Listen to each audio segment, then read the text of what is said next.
Over a steaming tisane, you mull over what Malik has told you. Renza, of all people, is a regular at his shop. I think Renza was that one lady. Yet, you know her base is in La Marina, and she bears her paleness of an artisan focused on her craft. You can hardly picture her baking under the sun on her way to Carolise. You steep in your thoughts as lavender does in hot water, and you conclude to visit to Malik is in order. The hand of piety is closed. Heavy velvet curtains are drawn to hide the merchandise from sight. Strange. It's Malik. He's in his other outfit. You circle the building and enter the shared courtyard. Malik is there, in his Havidian robes, instead of his usual attire, talking to someone you assume that is his neighbor. Oh. Have you gone to visit them yet? I have not. The old woman clicks her tongue in disapproval. It was your poor mother's last wish to see you, you know? Don't make her wait too long. With that, the neighbor closes her window. Lost in her parting words, Malik bites the inside of his cheek, still unaware of your presence. Oh, should be easy on him. Give him some space. Ah! Ow! I had to sneeze. Oopsie.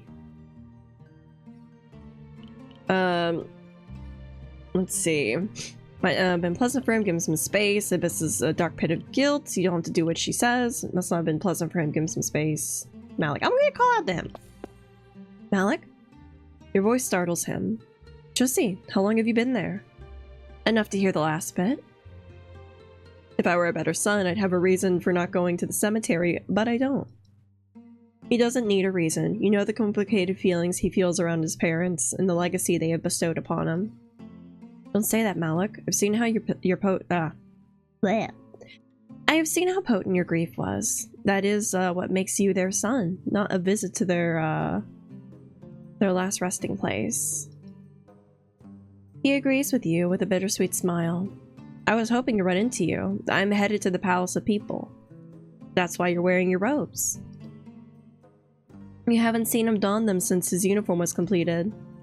Mine's a desperate attempt to sway their first impressions in my favor. When you put it like that, have you been to the Palace of People? He's inviting you to go with him. Shiroko might be there.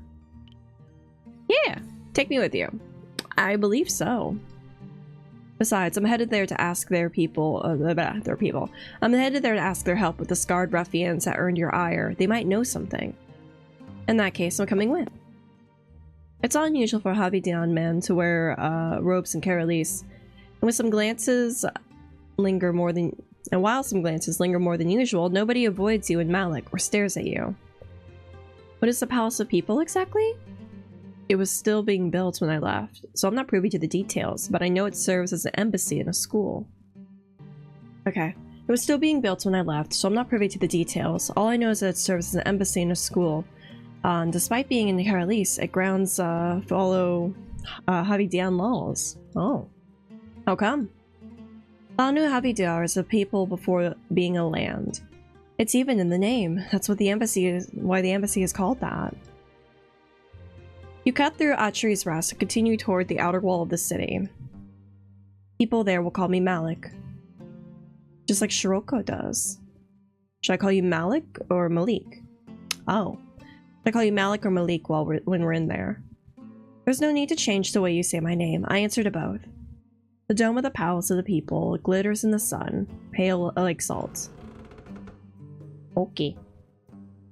When you step through the gates, you feel a comforting presence around you, the blissful emptiness of the abyss. A ward has been placed around the palace, one that welcomes you and Malik both.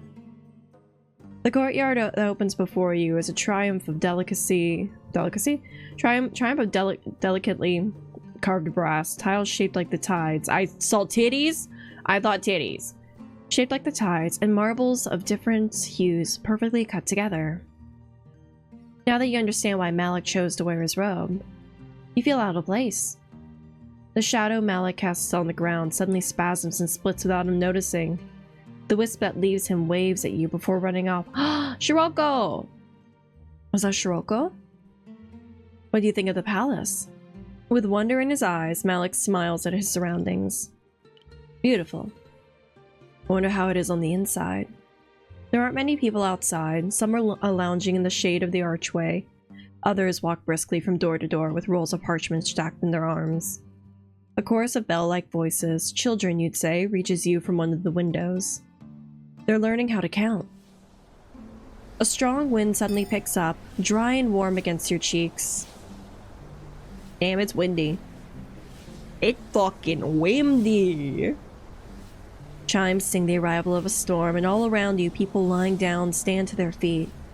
Malik asks you something, but he doesn't realize he's speaking Havidian. The wind is strong enough to turn your hair into wisps, and you pull it away from your face just as the gusts slice the air in the middle of the courtyard. Shiroko! A tear appears, much like the one Marine summoned to dispel the blaze all those nights ago. From the rift, an elegantly dressed figure steps out, Shiroko. All those bearing witness to him, and all those who have rushed outside to witness his arrival, fall to their knees. As a god in the flesh to all of them, Shiroko looks at you. Oh, I'm bending the knee. No, I'm not going to disrespect the gods in their own house. Especially this one. Be hot. His eyebrow arches. Is he surprised? Confused? When he addresses the crowd, he does so in Havidian, and of course the language is too different from Carolisian, leaving you without a way to understand the envoy. Behind him, the rift mends itself. He begins pacing among the faithful, and even passes you. Once again, the flowers embroidered on his garments catch your eye, so similar to those Malik carved into his own arm. The envoy's speech does not last more than a couple of minutes. After a particularly passionate bout, the crowd repeats something in unison. Most of the kneeling people return to their feet. Malik is not among them. Shiroko walks over to a woman and touches her forehead. Only then does she stand. The two exchange some words before she steps aside. One by one, Shiroko rewards those still prostrated, wrong word. Still prostrated with his attention until he reaches Malik and you, the last one still at the entrance. His eyebrow arches once again. Why bend the knee when we are equal in our favor? You are both envoys. I mean, we are, but like, that's kind of a secret to the general public. He touches Malik's forehead and says something in Havidian, which Malik repeats once he stands. Follow me inside, please. Petrified by reverence, Malik silently nods. Inside the palace is a marvel of white marble and tiles that reminds you of the sea, blue and green like its waves with streaks of gleaming gold. I can finally meet you in the flesh. He's talking to you. Malik is at a loss for words. That very god that saved his life stands before him, talking to you with a familiarity he could never see coming. What brings you to my domain? Malik, I think you should be the one to tell him. Honored by your gesture, Malik begins explaining his recent troubles with Laverna. Them, yes, a pest left festering. The prodigal one let their compassion turn to inaction. Ah, fucking prodigal one. Have you always known of them? Alarmed, Malik looks at you, but Shiroko has not taken offense to your question. The fuck did I say wrong? They hide much like searing embers that are concealed in ash. Their danger is known to me. You could purge them, if you wished, deliver each and every one of them to the dark sea of eternal night. It would be your right as an envoy. My approach is more subtle than carnage. I want the entire city to know of them.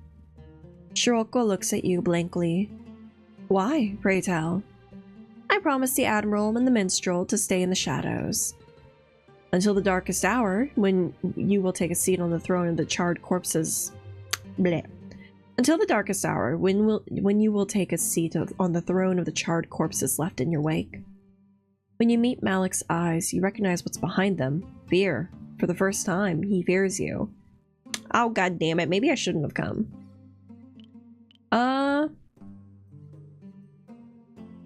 Do I gotta drench the city in blood? Shiroko glares at you. You sound just like the prodigal one. It's not a compliment. Fuck. Which explains your equally subtle approach. He scoffs. Did I not tell you that we are gods? Acts like one. Why do you refuse your rightful place? I don't want to be a god. I just want to be a cute little guy. I am the one who decides my rightful place, and it isn't on a pile of corpses. It is not me you must defy, but the abyss. Yours is a dangerous gambit. One he seems to enjoy. I'm intrigued to see where it will lead you. He walks off, untethered from Malik's shadow while on Havidian's soil. No harm will come to you, Malik. You have my word. However, the offer of help that was hanging in the air has been rescinded. Once Shiroko is out of sight, Malik releases the breath he was holding. Well, I can't get help from the gods. Look. I had no idea your purpose would fill me with such horror, yet you reject your blood-soaked destiny. It was never my destiny. He smiles at you. To think that you would have been concealing godhood from me all this time. With nothing else to do at the Palace of People, you leave for the refrain. Cool. I'll go take a look at Marine. Footsteps from the hallway announce the presence of either a guest or a Scanio. One moment. Good morning. Come in. I have been told that you kept yourself occupied. I hope that you managed to learn something about these snakes. She approaches the painting on the wall to access the pulley system to the kitchen. I have been bothered by something Silas said. Okay, so have I. Grand, I hope we'll be able to think together of a way to restore our peace of mind. 2 cups are already on the tray in the wall. She rings a bell and the ropes begin to move. Why are the scoundrels targeting the temples again? I did forget, it's been a while, but we're gonna like play it cool. I believe the temples hide access to their lair. She smirks for a moment. What else used to be a temple before being repurposed into a tavern? The Rose? You think, wait. The first time you went to the Rose with Silas and Marine, the innkeeper insisted on asking her something. I think the innkeeper's basement problem might be exactly what we're looking for. As in the basement. Oh, hell yeah, we got solution. From inside the wall, the bell rings again. The rope pulls up the tray with 2 steaming cups and a bundle of herbs. Your cunning is as awe-inspiring as it is fierce. With a smirk, she places 2 cups on your writing desk, dips the herbs in steaming water. Onyx! Hello, my love. How are you? Onyx! Hello. I know. The unusual smell of the rose is drowned by the aroma of fresh bread and the tanginess of citrus fruit. There aren't many patrons around this early in the morning, and the innkeeper is quick to take notice of you. He doesn't have a scar, right? No, he doesn't have a scar. Alphion's not here if you're looking for him. I'll come for my man later. It's okay. You're treating him well, huh? I did not know you two were an item. The innkeeper looks between you and Marine with a growing frown. We were trying to keep things quiet. Oh, forget I said anything then, but... Oh, hells, he's a grown-ass man. He doesn't need me to fuss over him. He's my grown-ass man. Despite all his grumbling, the innkeeper likes him. So, what can I do for you? Marine takes a step forward, confident as always in her splendid blue robes. Have I ever properly introduced myself? My name is Marine, Indogatrix Emerita of the Halls. Third of the Council, Hand of the Order, and the Brilliance of the Scholar of Ether. God damn, that's a title. Glad to hear that you're doing well! Hell yeah! Hope you're having a lovely Friday. Come on in and get cozy. I'ma let her handle it. That's an awful lot of titles for a modest establishment like mine. Don't sell yourself short. I believe you requested the Hall's assistance some nights in the past. I did, yes. Never got a reply, unless... Something with a pantry? A basement? I'll see the matter, do tell. I'll see the matter resolved. The innkeeper yells for someone to take his place, and a younger version of himself, his son, you assume, walks out of the kitchen. Follow me. There's little reason for a tavern to have such a convoluted floor plan, but the Rose was a temple before being repurposed. New walls have been erected to slice a grand hall into small rooms for guests connected to one main hallway. Behind a drape, a hatch leads to the basement. I don't imagine you have a tinderbox with you. one isn't necessary. Of course. Yeah. I had to grab my chapstick. I have allergies and dry lips. It hurts. Ah.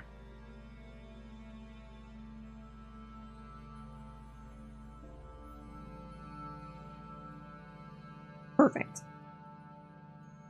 A spark flies from her hand to the torch stump on the wall. The light is faint, but enough for you to safely descend the ladder. The basement is exactly as you imagined it to be, damp, littered with the crates and boxes. Soaked in the sickly sweet odor. On the walls to the right, you see the remnants of an arch filled with bricks and concealed with stucco. Ah. How old's the building? Don't ask me, I don't know, probably a couple of centuries. Your assessment sounds correct.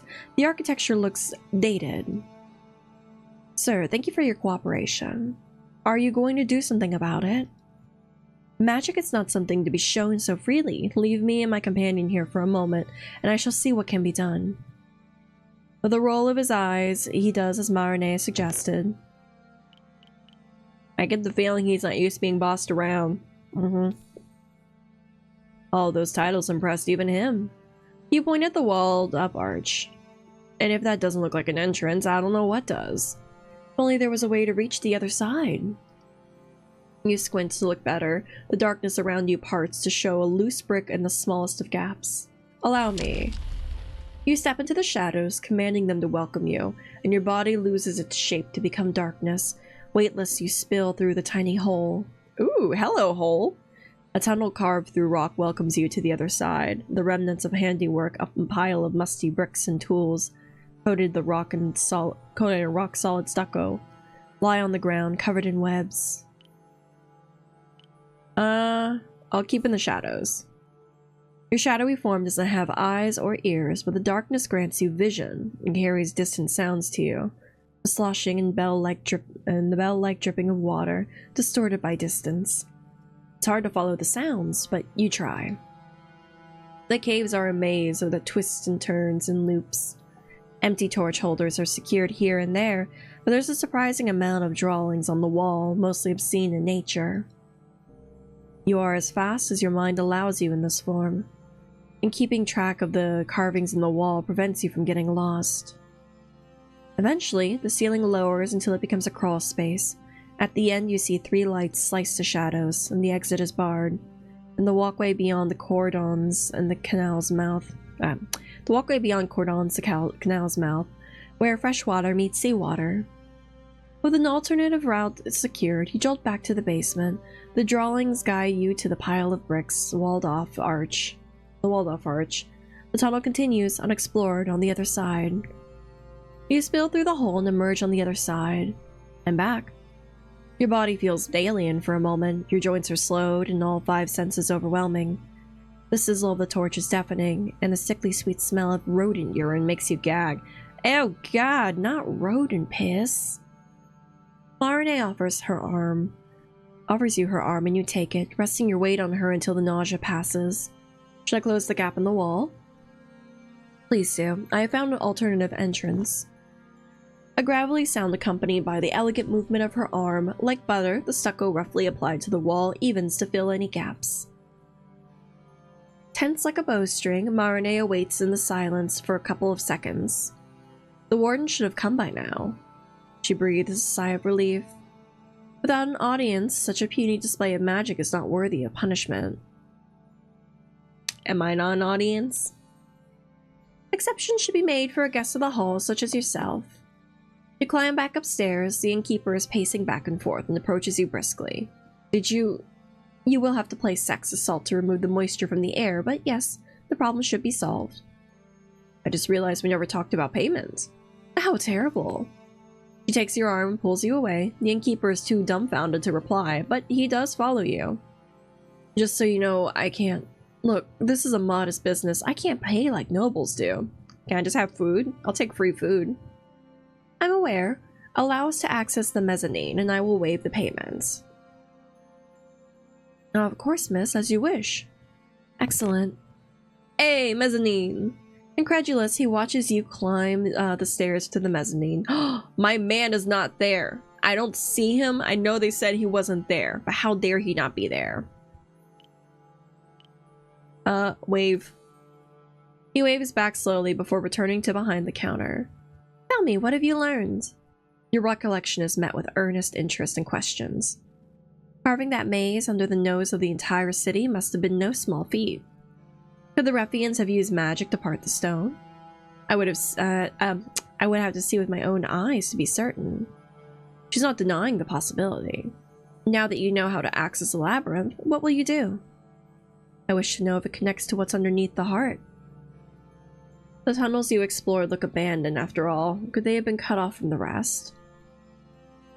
And with your magic, those curs will be none the wiser. What will you do? I will return to the halls and peruse our records. I want to know if magic was used to aid such scum. Without the need to conceal your words, you join the other patrons downstairs. You part ways, and she heads back to the halls, and you to the refrain, both content with the knowledge you have acquired. Anything to eradicate the Laverna.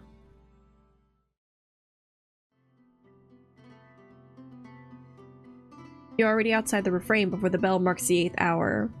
Through Alphion, you have planted the seeds of rebellion. Now you must wait for them to bear fruit and bring forth Laverna's downfall. It will take time for his song to spread in the minds of people. The wait will be excruciating as it will be sweet. In the meanwhile, you can use your magic to infiltrate Laverna's cove and learn more about it. Atri! Shadows coalesce in front of your eyes and form a familiar shape. You blink and Atri appears in front of you, with her hood lowered. Hello! Good morning, what are you doing here? You scared me. Good morning! Likewise. When she straightens her shoulders, her pose is as stern as that of a city guard. Today is an important day for me. A grim anniversary. Her bandaged hands fidget closed and open. Alphion would not understand. But you might. Will you accompany me to the cemetery? Am I gonna learn about a death? Her lip is split and it glistens with fresh blood. It trembles for a moment and she takes a deep breath to steel herself. I don't wish to be alone. Lead the way. Thank you. Her shape becomes indistinct, a blur of fabric and skin. She pulls into the shadows of the street, turning her body into pure darkness. And you do the same. The shadows welcome both of you with eagerness. Without a body, without the limits of physical form, you are as quick as a thought, and you cannot see Atri, yet you feel her presence like a steady hand behind your back. You spill over the cobblestone and crawl on the walls like ivory. Reaching the top of the great city walls, centuries-old fortifications meant to make the city impregnable, is an easy feat for your shadowy form. Look, yeah. A small path slithers down, leads to a garden surrounded by a low wall. Atri resumes her physical form, and you do the same. You got better at it. You smile. It's true. What once made you double down in pain now only gives you the slight sense of queasiness, gone in a moment. Once you step into the cemetery, gravel crunches beneath your feet. The air in your lungs turns thin. The shadows that hide among the glittering fronds reach out for you, moving the foliage as if they had a corporeal body. The abyss that permeates the cemetery leaves your throat sore, your eyes stinging, and your fingers feeling bruised. How many tears have watered these corpse flowers, infusing them with the grief and loss? Yet their petals are no less vibrant, that life that buzzed around them no less busy. Just like the sun, the flowers grown on corpses ignore the pleas of mortals. Amidst such lushness, the dour obelisk in the middle of the cemetery seems out of place. My name is there. Hundreds of names have been carved into the polished stone. Theirs aren't. Theirs? She places a bandaged hand on the obelisk, and for a moment, her grief makes her look small. Organia and Frito, my hearth, gone as the shadows were mending me. She pulls her hood closer to her face and looks away. Today would have been our anniversary. You were in a polycule? What? Oh, come on, Atri, I'm so sorry. They're immortals, let her talk. I'm letting her talk. It has been 187 years since the last time I saw them. You expect her to tell you more, but her lips are trembling, and even underneath the hood, you see tears streak her cheeks. What waters the cemetery flowers if not tears of those left behind? Beneath the earth, roots work to turn decay into life and turn piles of corpses into compost for a quiet, contemplative garden. I ask you to come here because you're going down the same path as Alpheon. Yeah, that's my man. What? He has toyed with countless people, refusing to bare his heart to them, lest he grows fond of their mortal natures. Now that you reciprocated his fancies, he is sure to never experience grief or loss. She shakes her head.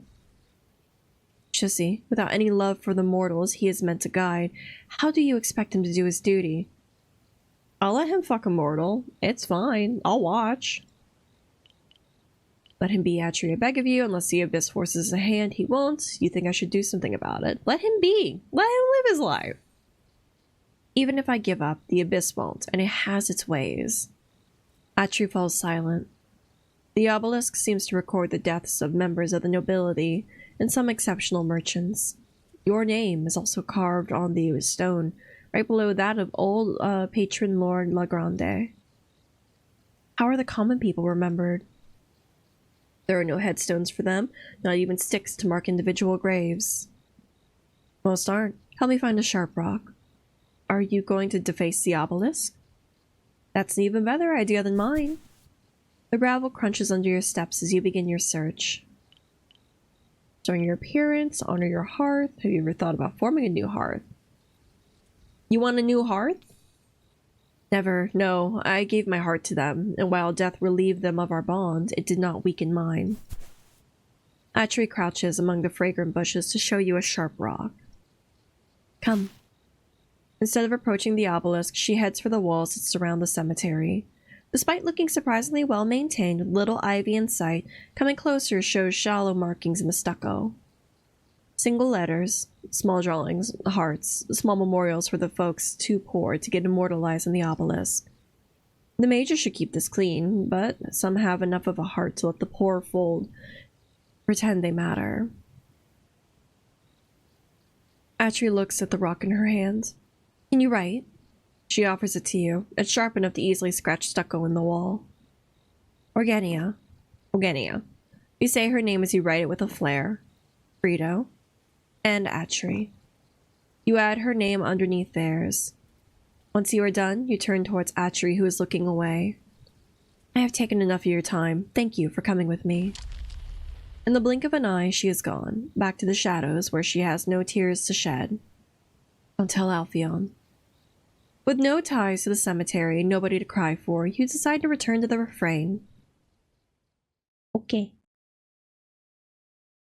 Atri's warning about Alpheon stay with you until you reach the guest house's gates. For how much longer will you be blissfully ignorant of loss? Alpheon might be immortal, but the rest of your companions aren't. How could you even prepare yourself for it? Fear strangles your heart enough to make you sigh. That didn't sound good. My man! Ah! My man! It's him!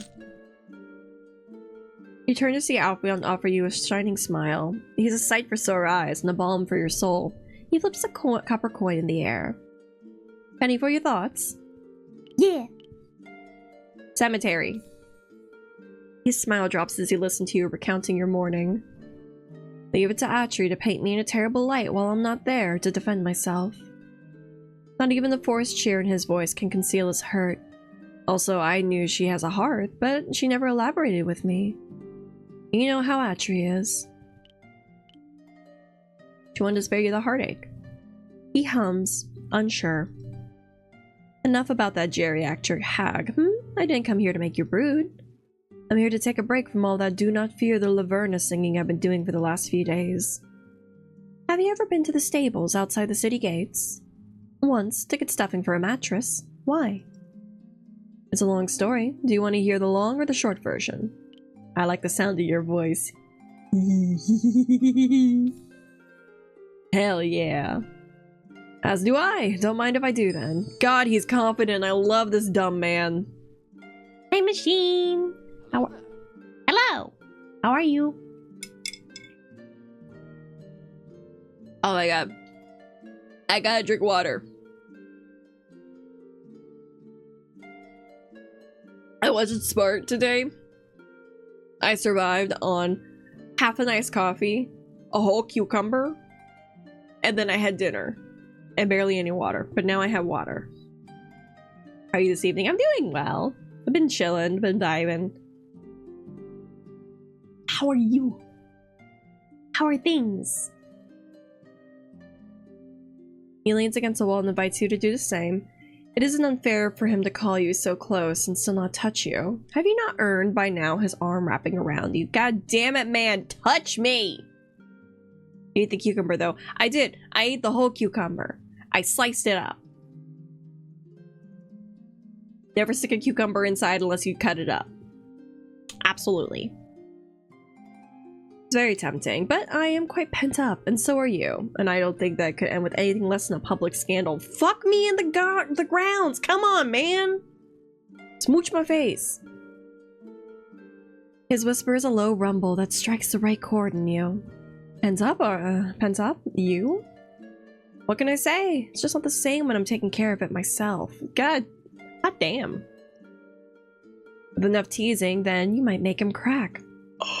Challenge accepted. I'm going. I'm not trying to read your mind, but your deviousness is plain on your face. Damn it. Do you mind? Not in the slightest. What happened to the story you were supposed to tell me? His breathy chuckle gives you goosebumps. Right, let's focus on that. Doing good, had the day off, so I've been spending 800 on car tags. It's been a good day. Oof, I feel that on the expense, the massive spending. I honestly, like, I'm getting tired of late stage capitalism, man. God, 800, that's expensive for car tags. How dare? How is it so high? I'm sorry, man. No, absolutely right. I took Biscuit to the vet for her follow-up, and she's got a great bill of health. The vet and all the assistants and nurses there, they're all like, oh my god, she's amazing, she's perfect, she's such a sweet baby. She's got good bill of health, her levels are better, they're about a lot more managed. And then also she gained almost a quarter of a pound, which is really good in the span of 2 weeks for her size. But then because it was a follow-up, they were like, here's the bill, and I'm like, yay, thank you, I appreciate it. So yeah, so Biscuit's got a new chunk of bill. I'm gonna try to pay that one off. Her original bill is still on Ko-Fi, so there's that. But like, I'm not gonna add to the balances currently there. I'm gonna try to see if I can tackle that one on my own. New car. Oh, that makes sense. I am also in the same vein of new car payments. Oh, good luck. You got this. Actually kind of stunned. I think when I got my car, when I got new plates, they were like, yeah, no, we make them in-house. So, they are lucky with that.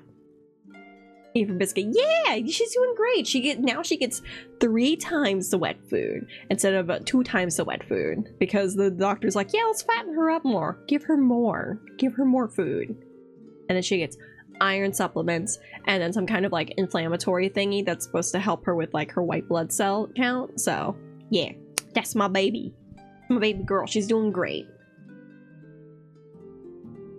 All right, let's focus on that. He clears his throat and inches closer to you. I needed some inspiration for a song. The one I want to write for you. Ah, right. So I decided to attend the performances of some fellow entertainers to get some ideas, and there I heard it, a magnificent serenade about a knight errant.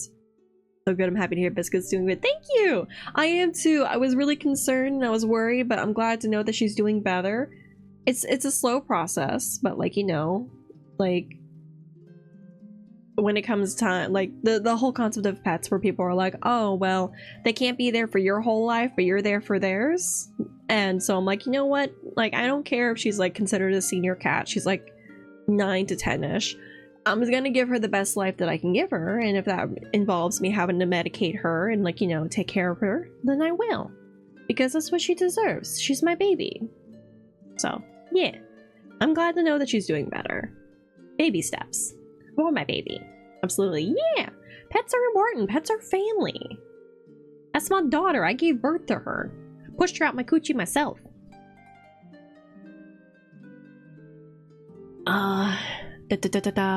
Read book. They're all the rage in the north. People who ride horses and fall in love, and I'm sure they do other things too. Yeah. Alright. And that had me wonder, of course, how dashing I'd look on top of a horse, slowly coming your way with the wind tussling my hair. Is your shirt open? That's what I want to know. Alpheon? Yes, my dear? Do you know how to ride a horse? How hard can it be? Oh, buddy. That sounds naive and strangely endearing. I'm leaning into it. No, we're gonna let him live his fantasy. Doesn't the term knight-errant imply his existence of a knight stationary?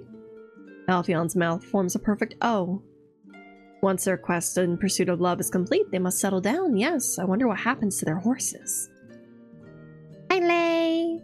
How are you? How are things? Maybe they get passed down from knights to stationary to knight-errant. How long do they live, do you reckon? I have no idea. 10 years? That means a single horse can be passed down to at least a couple of knights. Not the most intelligent of conversations, but you do push the thought aside. Seeing Alpheon so lighthearted, so happy, makes a big smile grow on your face. He clutches his chest. Oh, I can hold it too. Please let me touch your titties. Planning to make sure my cats live with me for my entire life. Yes, if you find a way to have animals, especially cats, live forever, give me the science. I need them to live forever. They are babies. I love cats. Is this new? What is? This need to hold you, but without any lust being involved. Ow! Stay at arm's length or I might pull you in to squeeze you. Squeeze me! Squish me! Give me the squish! Mate press me, bitch! Is that a threat?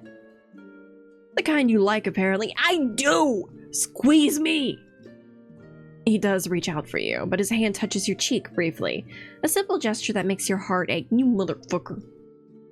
I have a reputation to uphold. It's going to shatter in your eyes if I start pinching your cheeks. Pinch my cheeks! All 4 of them. Pinch them! But you do want to. With incredible restraint, he pushes himself away from you. To the stables before I make a fool of myself. Isn't that what we were both doing already? Despite their lingering gazes, the 2 guards posted at the gates let you pass without any questions. Between the fumes coming from the blacksmith and the hay, manure, and the animal odor from the stables, your nose is overwhelmed. Ew. The songs didn't mean to smell. Did the rose prepare you for this? That's different. That's the smell of people. And the food and smoke.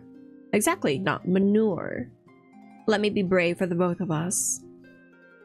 Tall as he is, he needs to crane his neck and bury his face in your hair.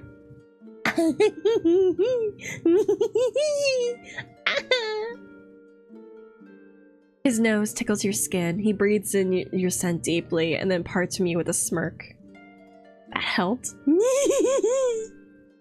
He looks so pleased with himself. I am too. Before you can say anything, he approaches the stable keeper with a spring in his step. Good afternoon. The poor stable keeper is flustered. Alpheon's commitment to you has not made him any less eye-catching. You quickly reach his side. I don't imagine you have some spare horses. Depends on what you need from them.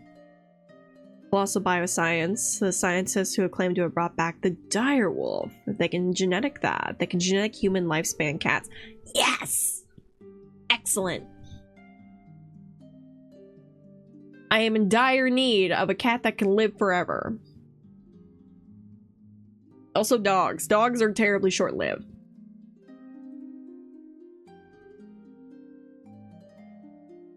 I'd love to learn how to ride such magnificent steeds. I do have a couple of old ones that are good for beginners. How old, exactly? Dogs as well. Absolutely dogs as well. Honestly, all animals in general, they just fucking need to live forever. Did you know hamsters only live for 2 years? I had a mental breakdown over when I lost my hamster Penelope. So, like, pets need to live longer. Sip. Bitch! Brianna! No! You can't make me. I stepped out of proxy. How you doing? Hey, How are things? How old exactly? She points at the sturdy head of a horse looking at you from above the fence. The mare is 19, close to retiring, but she's good-natured and can keep a pace. The other one's 16, legs kicking. Oh, hot damn. Hamsters, colossal bile sites, made woolly mice. Are the woolly... Okay, I'm not the one with the dinosaur, like, knowledge, but, like, is the woolly mice, like, the big floofy, little floofy mice? Like, they're just extra, like, they look like a puff of a toupee. Mice toupee. Is that a woolly mice? Woolly mouse? Mouse toupee. I want.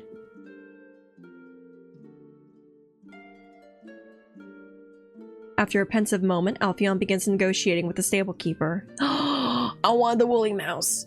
As a baby. We really need the insurance. We'll stay in sight. That's what they all say. He can barely afford to pay. That's one expensive whim, Alpheon. As long as you swoon over me, it's going to be worth it. I'm good. I do. Oh, next time then, voice your thoughts out loud. No, I'm gonna make you keep thinking about it. Looked it up, it's just a tailed hamster. Yeah! I know what a woolly mouse is! Fuck yeah. I honestly, like, teddy bear hamsters, they're so cute. Penny was my first ever hamster, and I haven't gotten a hamster since, because, like, Biscuit should be fine with him. Toast? Fuck if I know. I'm not gonna fuck around and find out. That boy is something. But yeah. Hamsters are just cute little creatures. Menaces. Also, I have stairs. I probably should not have a hamster with stairs. I can't do that when there are other people around. Maybe we should find ourselves a secluded slice of paradise then. So, you say, while resisting the idea of even a kiss. It is with a grimace that he concedes. Yeah, that's right, bitch. You won't even fucking touch me, and yet you want to know my innermost thoughts? The stable keeper returns, holding the reins of 2 old horses she rented to you. The one that likes kicking is promptly guided in your direction. Great. Yippee. Ladies first. How strange you were formed into being, yet your body remembers. Oh, hell yeah. You place one foot on the spur and lift yourself up. Shifting in some of your weight around, you swing your other leg across and sit atop the saddle in the blink of an eye. In life, Miss Legrande must have been an equestrian. Oh. You impressed? I'm great at writing things. You wanted, like, a hands-on demonstration? Because I can show you if you give me, like, 10 minutes and a hair tie. You do have experience. Alpheon's eyes lock with yours. You can almost hear him ask, how come you're so proficient? But something in his face shifts. He must have sensed your clouded accomplishments, not yours, truly. That was impressive. On the horse, you are taller than Alpheon. It's strange to look down on him. Your turn. As a child, my parents attempted to get me hamsters too, but apparently hamsters aren't social. Okay, yeah, what I learned about hamsters is, 1, they're not social. 2, they are very territorial. And 3, they poop a lot. I didn't realize how much they pooped. I was not a fan of that. Also, they do hamster cannibalism. It's kind of concerning. He's not looking forward to it. Please don't let me fall. He tries to do as you did, but this horse whinnies as he places his foot on the spur. Is that normal? It didn't sound good. She's just having a bit of fun. She can see you're scared.